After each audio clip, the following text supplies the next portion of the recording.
Saúde a todos com a paz do Senhor. Amém. Amém. Amém. Seus irmãos estão cansados, querendo ir embora. Mas o culto acabou não, irmãos. Amém. Bom, sou grato a Deus também por tudo que o Senhor tem feito em minha vida. Louvo ao Senhor também pela vida dos irmãos. Louvo também pela vida do nosso irmão Orivelto. A gente conhecemos, ele estava bem pequenininho. E pelo que a gente via, a gente nunca conseguia ver esse homem desse tamanho, como pai, casado. Mas Deus, ele sempre surpreende, né? Sempre surpreende. E é sinal também, a gente está ficando velho também, né? O tempo está passando. Irmãos, duas coisas antes de nós lermos a palavra do Senhor. O pastor comentou sobre honra. Eu sempre preguei que a gente tem que dar honra a quem tem honra. Uma coisa, se eu ficar sem ministrar, eu ir embora tranquilo, sem preocupação nenhuma. Eu não venho aqui, irmãos, com intenção somente para chegar e pregar. Eu venho para cultuar como qualquer um. O foco é adorar o Senhor, o foco é cultuar o Senhor. Se tiver um pregador para ministrar, amém, é bom que eu descanso também. Tem vezes, irmãos, que eu corro um mês todinho, irmãos, pregando todo dia. Então, quando acontece assim, um pregador igual o Orivelto assim, pode colocar para pregar. Né, irmão Orivelto? Irmãos, hoje culto da família, e eu quero deixar um texto da palavra de Deus, que Deus ele colocou no meu coração hoje. E também outra coisa que eu quero comentar em cima do texto, enquanto os irmãos procuram, livro de Jó, capítulo 1, um texto bem conhecido, que Deus colocou no meu coração, durante o dia, na manhã, na verdade, durante a manhã, e o pastor Lorisvaldo também, ele comentou algo muito importante aqui, em questão do filho, em questão do pai ser protetor, da mãe ser protetora, e algo também que Deus já tinha colocado no meu coração hoje em questão do culto da família. E sempre quando é culto da família, até na nossa congregação ali na sede, eu sempre gosto de pregar em cima também do tema, que é a questão da família. E nós vivemos um tempo em qual nós precisamos pregar, precisamos falar muito em questão da família. Eu até peço aos irmãos, se alguém talvez assim, ficou chateado, magoado no que o pastor Oswaldo falou, não estou aqui para defender o pastor, mas receba a palavra de Deus para o seu coração, não saia chateado, não fique chateado.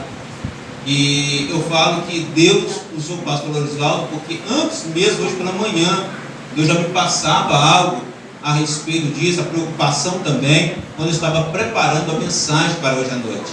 Então, eu falo que com toda certeza que não foi simplesmente ele falou dele mesmo, mas sim Deus usando ele para transmitir para a igreja e também confirmar a palavra de Deus para o nosso coração.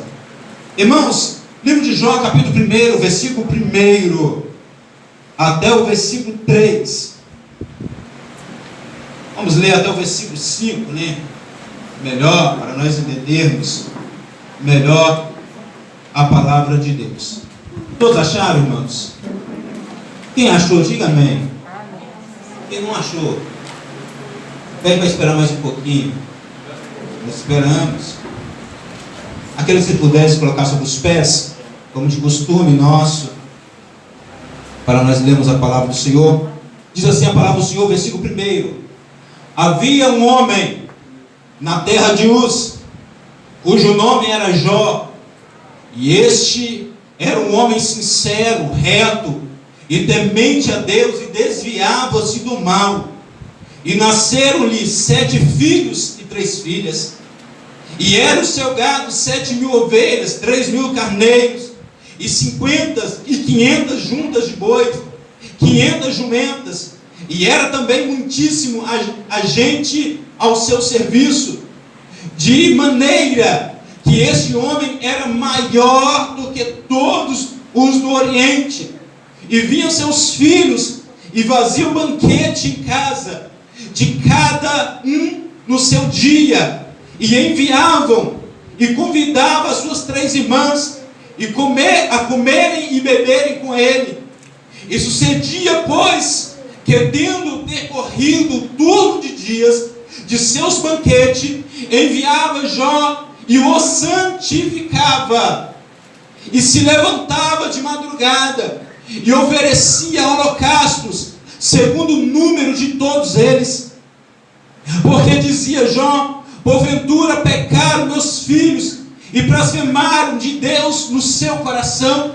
Assim o fazia Jó continuamente. Amém? Aí a gente pega a tua cabeça. Querido Deus, diante da tua palavra nos colocamos nessa noite e te pedimos que o Senhor venha abençoar a minha vida, que estarei ministrando a tua palavra, a palavra que será ministrada, e também a vida de cada um presente aqui nesta noite.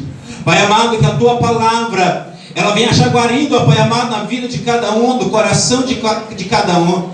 E que nós, ó Pai amado, possamos, ó Pai amado, fazer como o rei Davi, ele disse, ó Pai amado: guardei a tua palavra no meu coração para não pecar contra ti. Que essa palavra vai ficar guardada no nosso coração. Pai amado, assim, ó Pai amado, engrandecemos o teu santo nome. E ó Pai amado, te agradecemos por tudo. Em nome do Senhor Jesus Cristo. Amém, amém, amém. Irmãos, podeis tomar o vosso assento. A palavra de Deus, nessa noite que nós lemos, fala sobre a vida de Jó. E quem era Jó? Para nós entendermos a história do nosso irmão Jó, nós precisamos entender também a Bíblia Sagrada, ler, entender a Bíblia Sagrada. A Bíblia Sagrada fala de um homem. Quando nós falamos a respeito de Jó, todos nós lembramos do sofrimento que ele passou. Todos nós lembramos de que ele era um homem reto, um homem temente a Deus, um homem que se desviava do mal. E a Bíblia Sagrada, ela vai nos mostrar um exemplo muito grande aqui, irmãos, em questão, tanto em prol do culto de agradecimento, também em prol da família. Eu sempre gosto de ministrar em prol da família, em cima desse texto, porque Jó agora ele demonstra, o escritor que escreveu o livro de Jó, ele vai demonstrar a preocupação, o cuidado que Jó ele tinha com a sua família. Ele vai demonstrar também Jó como um protetor da sua família, dos seus filhos, da sua esposa. E isso a Bíblia mesmo, em cima deste livro, ele vai demonstrar isso para nós. Mas antes que nós viemos ler, nós viemos entender o que Jó ele passou, o sofrimento, o cuidado que ele tinha com a sua família. Nós precisamos ir um pouquinho mais à frente e entender a história do nosso irmão Jó. A Bíblia Sagrada, ela vai demonstrar aqui a história, vai iniciar a história de Jó. Mas o escritor ele não vai deixar uma biografia da história de Jó, não vai dizer de quem ele era filho, aonde ele nasceu, como foi a criação dele quando criança, quando adolescente, quando jovem, não. Mas vai contar uma história, vai iniciar já a história, quando Jó já começa a ser, vamos falar assim, perseguido para ser tentado por Satanás.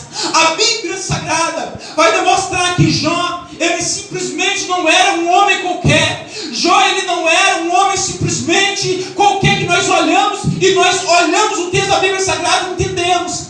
Mas a Bíblia Sagrada vai dizer que primeiro, ele era um homem temente a Deus, um servo do Deus vivo. A Bíblia Sagrada vai dizer que ele era um homem reto, que se desviava de toda a aparência do mal. A Bíblia Sagrada vai dizer que ele era o maior em questão de riqueza dentro do Oriente. A Bíblia Sagrada vai dizer no capítulo 27, o capítulo 28, 29, o 30 e o 31, vai falar também a respeito do próprio Jó. Ele vai declarar o que ele era. A Bíblia Sagrada vai dizer que o homem ele era importante. A Bíblia Sagrada nesse capítulo vai dizer que quando ele passava, todo mundo se afastava para Jó se passar. No capítulo 29 vai dizer isso. A Bíblia Sagrada vai dizer que Jó, quando ele juntava com o povo, ele reunia o povo, ele julgava o povo, ele fazia um serviço de juiz com o povo, e era um homem respeitado dentro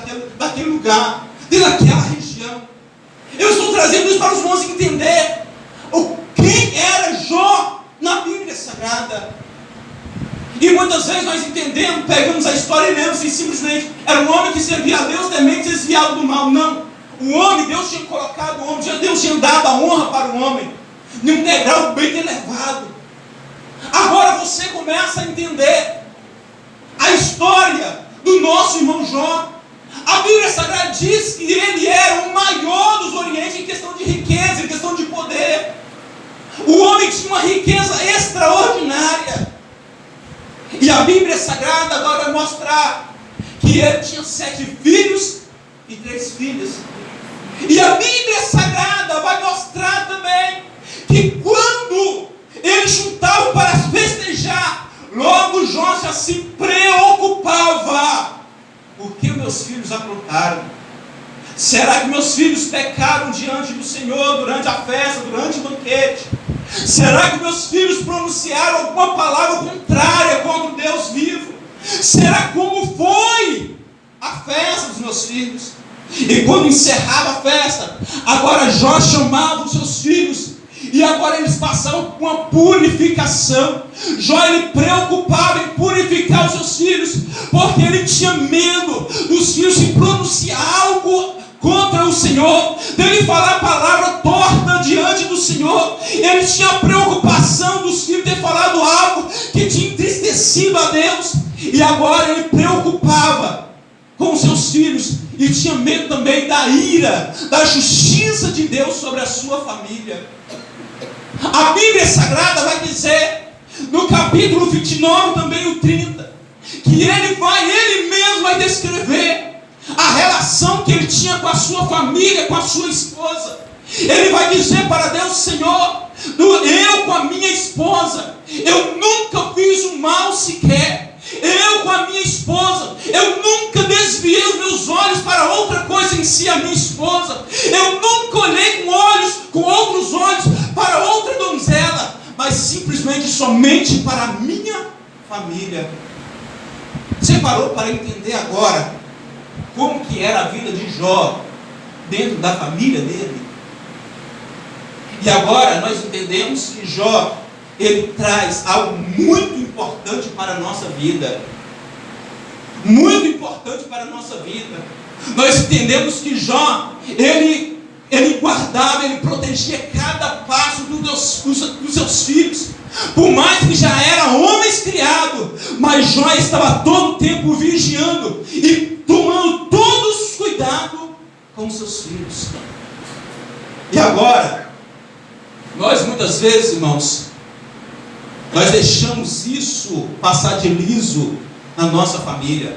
Uma coisa que Jó agora ele nos ensina, que nós precisamos, nós como pai, como mãe, você que é pai, você que é mãe, nós precisamos ter em nossa mente a preocupação de cuidar da nossa família. Eu sempre falo, família é um presente de Deus para a nossa vida. A Bíblia Sagrada no Salmo vai dizer que os nossos filhos são herança do Senhor. E se é herança do Senhor, se nós simplesmente tomamos conta daquilo que não nos pertence, mas pertence a Ele, nós precisamos cuidar, nós precisamos zelar com o maior cuidado possível. Precisamos cuidar. Eu me lembro, eu sempre falo isso, que quando criança, eu fui criado em uma família cristã. Meu pai era cristão, a minha mãe era cristã, os meus irmãos todos envolvidos na igreja. E eu lembro quando criança, dava a hora de ir para a igreja, o meu pai, ele acordava todo mundo domingo pela manhã. E quando às vezes nós falávamos com o meu pai assim: pai, deixa eu ficar em casa hoje. Sabe o que meu pai falava? Filho tem que andar do lado do pai e da mãe. E quando nós íamos para a igreja, quando nós ficávamos para trás e deixávamos meus pais ir à frente, meu pai parava, colocava a mão na cintura e olhava para nós. E ali nós já corria para frente. E ele virava e falava assim: filho tem que andar na frente do pai onde os olhos veem. E nós somos criados dessa forma. Nós somos criados dessa forma. Quando nós falávamos com meu pai assim, pai, deixa eu ficar em casa. Não. Compromisso é na igreja. É dia de culto. O compromisso que eu tenho é o compromisso que vocês têm, de estar na casa do Senhor. Aí hoje, nós ficamos olhando o seguinte: os pais hoje perderam o amor para com Deus. Eu falo que perdeu o amor para com até a família, porque não tem se preocupado o que o filho vai ser quando crescer. Não ensina o filho no caminho que deve andar. Aí depois questiona por que meu filho ficou assim, por que meu filho virou isso, virou aquilo. A Bíblia Sagrada vai dizer o seguinte: ensina o seu filho no caminho que deve andar, para quando crescer, não venha desviar da presença do Senhor. É uma promessa de Deus para a nossa vida. Se eu ensino os meus filhos no caminho que precisa ele estar, eu não vou ter preocupação no dia de amanhã. Eu não vou ter preocupação. Mas pastor, eu conheço pessoas que cuidaram do seu filho na casa do Senhor. Hoje ele está afastado da presença do Senhor. Ele pode estar afastado, mas ele conhece a verdade. Ele aprendeu a verdade. Eu sempre falo, na semana do meu pai partir para a glória, eu tive o prazer de chegar, de sair do meu bairro e até o bairro do Marinho onde eu estava morando, e falei com ele: pai, eu saí do trabalho e passei direto. Anda eu ir para casa, porque eu fazia isso um dia sim, outro não. Aí quando eu cheguei lá, conversando com meu pai estava sentado, e eu virei para meu pai, para minha mãe, falei com a minha mãe e com meu pai assim: eu louvo a Deus pela vida de vocês e pelo ensinamento que vocês nos ensinaram. Por quê?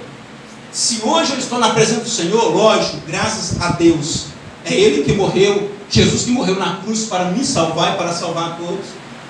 Mas o meu pai nos ensinou desde criança o caminho. Afastei da presença do Senhor, afastei. Fiquei 11 meses afastado da presença do Senhor. O pastor Lousado conhece a história, a irmã, a missionária Lília conhece a história. 11 meses, mas depois de 11 meses, lá vai eu voltando para a presença do Senhor e estou firme até hoje. Por quê? Por causa do ensinamento que meu pai me ensinou desde novo, desde criança. Os filhos precisam estar do lado do pai. Hoje, eu fui para a casa da minha mãe, almocei com ela e voltei para a casa do meu irmão. Quando cheguei lá, eu me arrumei para estar aqui mais cedo e esqueci do meu filho. Depois eu parei: espera aí, Matheus Henrique, eu me arrumei, estou pronto para sair, você está tranquilo? Ele virou para mim e falou assim: pai, deixa hoje eu ir na igreja do meu tio. Eu virei para ele e falei assim: não, ontem você foi na festa, eu deixei. O filho tem que andar junto com o pai. Pode arrumar, você vai comigo. Outro dia que tiver culto, você vai com ele, você vai comigo hoje. Até lá, pode perguntar a ele, está de prova. Lá, eu não sou de ir para a igreja e deixar meus filhos em casa. Eu deixo em casa quando é uma reunião para membros, a qual eles não participam. Aí eles ficam em casa. Fora isso, eu estou na igreja, tem que estar na igreja. Se eu chego atrasado e não dá tempo de eu chegar a tempo, eu já falo com ele: Matheus Henrique, você mexe no som, a sua obrigação, chegue mais cedo na igreja, até eu chegar. Eu já ensino desde cedo. De vez em quando, não como dizer assim, tem vergonha, mas já ministrou na igreja, ministra na igreja, canta na igreja. A gente vai ensinando desde novo, para quando crescer, não ter um problema maior. Isso a Bíblia Sagrada nos ensina. É o que nosso irmão Jó está nos ensinando. Hoje é culto da família. E se nós não pregarmos hoje o culto da família, que dia nós vamos pregar? Desculpe a mensagem ser um pouco pesada. E se nós não ensinarmos nosso filho hoje, irmãos, quem vai ensinar é o mundo. O mundo vai ensinar. O mundo vai ensinar. Que ensina lá é usar as drogas, é brigar, é matar, é prostituir. Aqui o que o mundo lá fora está ensinando é esse tal do filho crescer e ele mesmo escolher o sexo dele. Isso não existe. O que existe é a família que precisa educar os seus filhos. É o pai e a mãe que educam o filho, não é a escola, não é a sociedade que educa, é o pai e a mãe. E isso a Bíblia Sagrada nos ensina. que é o pai que tem que ensinar, e dentro da Bíblia Sagrada. Se você não trazer o seu filho para cá do Senhor, se você não ensinar a Bíblia Sagrada, a escola vai ensinar totalmente diferente. A Bíblia Sagrada ensina a época do filho já começar a namorar para casar. Uma vez eu estava dando palestra em uma congregação, a qual nós ficamos um tempo no Planalto, e ali para jovem, e um dos jovens perguntou, adolescente perguntou: Pastor Elias, qual é a idade que eu posso começar a namorar? Eu olhei para ele e falei assim: agora me pegou, que idade? Aí eu virei para ele e falei com ele o seguinte: é a idade que tem responsabilidade de namorar e casar. É o que a Bíblia Sagrada ensina. E quando nós carregamos nossos filhos para cá do Senhor, ele vai aprender dessa forma. Agora a escola, a sociedade, sabe o que vai ensinar? Que o filho pode ficar paquerando aqui, paquerando ali, paquerando ali, paquerando lá. Daqui a pouco tem um filho aqui, tem um filho ali, tem outro filho ali, e está todo bagunçado a família. Por quê? Não trouxe para a casa de Deus. Não ensinou da forma que precisava ensinar. O nosso irmão João aqui está ensinando que os filhos precisam estar debaixo dos olhos do pai. Era o que os filhos dele acontecia. Estavam debaixo dos olhos do nosso irmão João. E ele não desviava os olhos